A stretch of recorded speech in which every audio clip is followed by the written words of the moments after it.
Hey, welcome back to Trail Trash Garage with Jeff. And Bentley's banging the tripod. Don't bang the tripod, Bentley.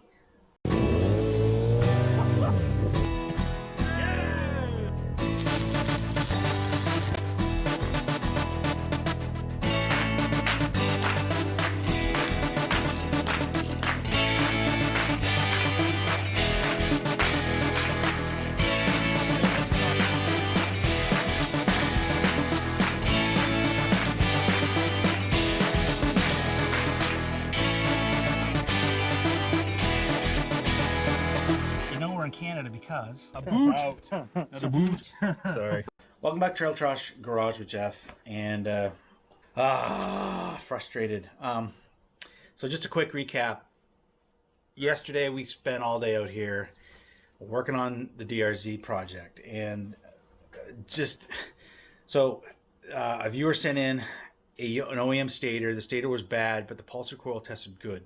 So I wired that into not the RM stator, but the original stator Tim bought from Fort 9 because the stator part was good. So wired those in. Everything tests within spec now, within Suzuki spec, right? The stator tests within spec, the pulsar coil tests within spec, and the signal coil or the signal wire, the black and white ones, that tests within spec. So everything looks good, right? So I put that in the bike, thinking, okay, well, because remember we fixed the spark issue with the first RM stator, or the RM stator, the one that I decided to put in, but we still didn't have a running bike. So we pulled the carb, we found a clogged pilot jet, but the plug is getting fuel now. We've got good spark. I mean, a nice big fat spark, but we've got no running bike. It backfires, it sputters. So I pulled the valve cover off. I checked the timing. I mean, everything was pretty good. I reset the teeth and made sure I was 15 pins apart between the exhaust and the intake valve. I checked the valve clearances yesterday,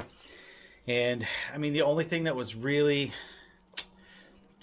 even borderline is the fact that one of the intake valves is like at the top end of the spec. It's supposed to be between, I think, 1 millimeter and 2 millimeters, and it's like the 2 fits, but 2.25 doesn't fit. So it's right there, and I think that's my gap. I think I go from 2 millimeters to 2.23 or 2.25 or something on my feeler gauges, and the bigger one, the 2.25, doesn't fit. So we got fuel, we got air, we got spark.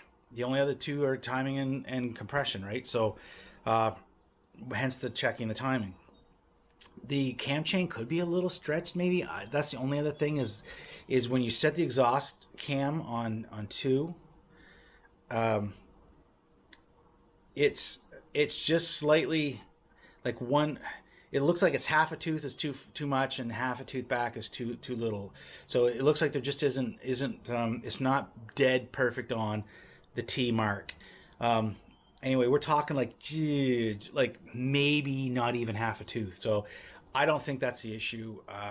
I've had to set timing before, and that's sometimes the case where it just feels like half a tooth in one way is too much and half a tooth the other way is too little.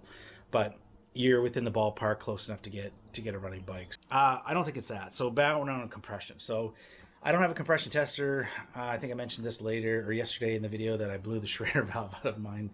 I don't even know how I did that anyway. It was a cheap track compression tester. It's toast. So I got to pick up another one. And until I do, I can't really put a compression test on this. But I mean, it's just not that old. I can't imagine that there is an issue with the compression. The bike ran fine before the stator issue started. Like, there just really isn't any indication for that. There's a chance I missed something in the carburetor. I just looked at the bottom end and cleaned those jets out, so I don't know. Maybe there's something I'm missing there. So I may pull the carburetor today. But looking around on the internet, there is one thing I haven't tried that everybody says happens on these DRZs, and I've never heard of it before, which is why I just kind of dismissed it. But I got looking again this morning, just kind of, because I'm kind of at my wit's end a little bit. And so like the Thumper Talk, and there's a guy on YouTube and guys in the comments on that YouTube channel, they're all like, yeah, that worked for me. A mechanic told me to do it.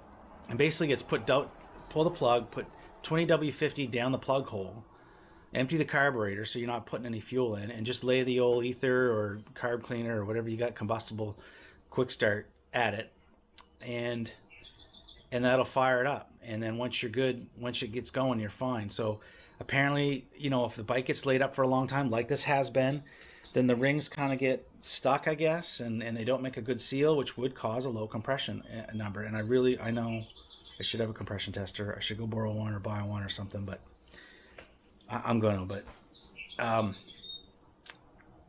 you know, so that could be our low compression issue, and the oil helps the ring seal back, and you end up pulling some decent vacuum, because apparently that's the issue. The other thing I thought about trying is putting it back together, pulling off the stand and jump starting it, because you can kind of get the engine going over like a lot better with a lot more force on a good downhill jump start in second gear than you can with the starter motor. And you know, maybe something there would do it.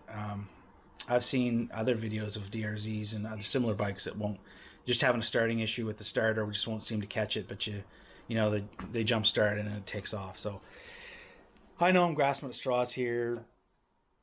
I've gotten bikes running with way more problems with this, or you know, issues on the surface than this. This surely shouldn't be this hard. So, yeah. Anyway, so enough jabbering. Let's just I'm gonna pull the tank off, and we'll get started with this oil trick and see if it does anything. There's a really weird way to get this plug out of here. She's deep in there.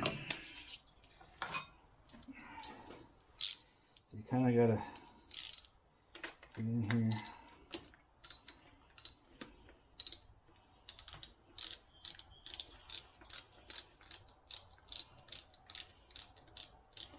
So yesterday when I hooked the carb up,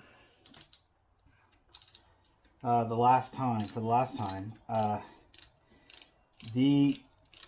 sort of pissing out the overflow. So I tapped inside the carb, so it looked like the flow was stuck, but that's why I kind of want to take the carb apart one last time, just to kind of go through it again. Like, I didn't go through it real quick because Tim had said the carb had been gone through. So I figured, well, maybe, you know, the pilot jet gets overlooked and guys think it's clean, but it's not really clean. I've run across that before. So I took it out, and it looked like it had some chunk in it. So it wasn't completely blocked, but so that's why I was kind of, you know, I wanted to pull that out. But I never really looked at anything else in the carb because like he said, he said he went through that. So it helps me turn this the right way. Anyway, it's a long plug. It's got a lot of threads, and it takes forever to do anything with it. Yeah, there we go. And I see, I mean, there's definitely fuel there. It's getting fuel, so it's either getting too little, too much, or it's just too rich to fire off. I don't know. 20 W50. All right.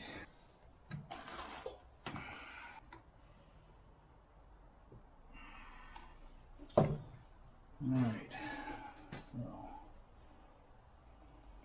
I'll put a little more.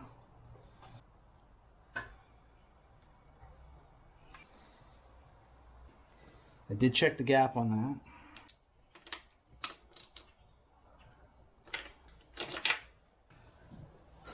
Alright, turn our booster on. Let's fire some ether in here. Let's go.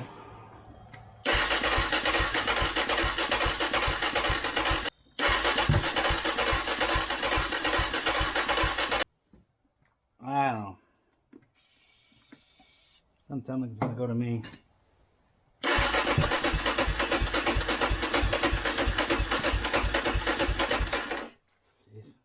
Sort of.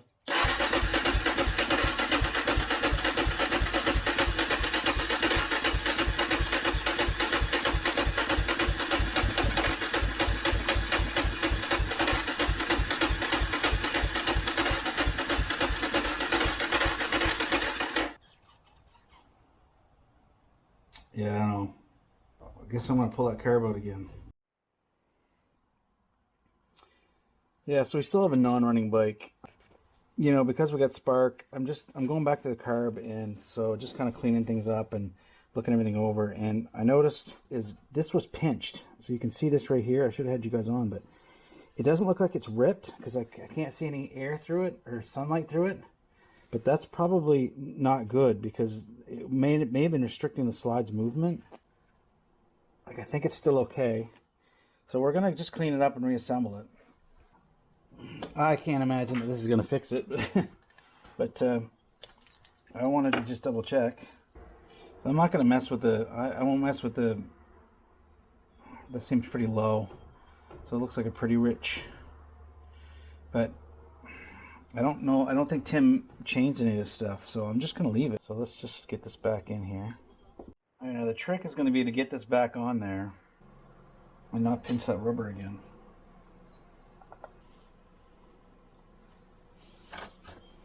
I want something metal, but it's gonna have to be stiff enough.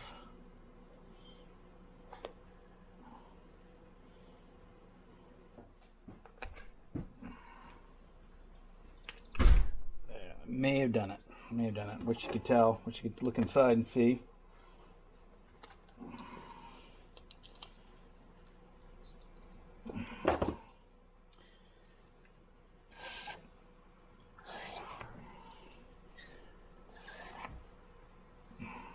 I don't want to put too much air in there, but if we look in here, that's a pretty good slide. Feels like I got a good vacuum. Now, I can't imagine that was enough to make the difference, but let's sew this back on and we'll give her one last hurrah. Okay? From Carb.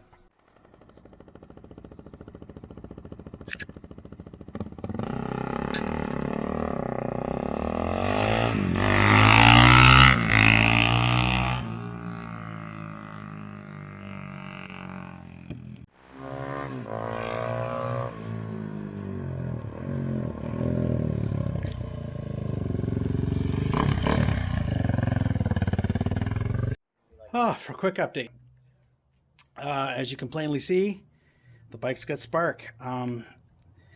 Although putting the oil down the plug hole and giving it the ether was not a solution for me on the DRZ.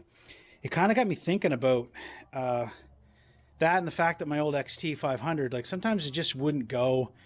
You know, the XT was a kickstart, but still a starter motor, a kickstart, just not a lot of juice to really get that piston moving and get things grooving. Moving and grooving. So I figured maybe a jump start would be in order, and yeah, that did it. I just took a big jump start, started in second gear, and the bike took off, warmed up, and ran great. Like, it's got snot. I don't know what Tim's got going on with this thing, but it's actually, I feels like it's a little stronger than my bike, my DRZ. So there it is, mostly back together. I'll get the front panels put back on. Oop, there we go. But yeah, we got a starting bike, and I parked it and it starts back up again. So boom. All right, if you like this kind of content, like and subscribe, leave a comment, let me know how I'm doing. For Jeff, Trail Trash Garage, I'll catch you on the next video. You know we're in Canada because a boot. Not a boot. Sorry.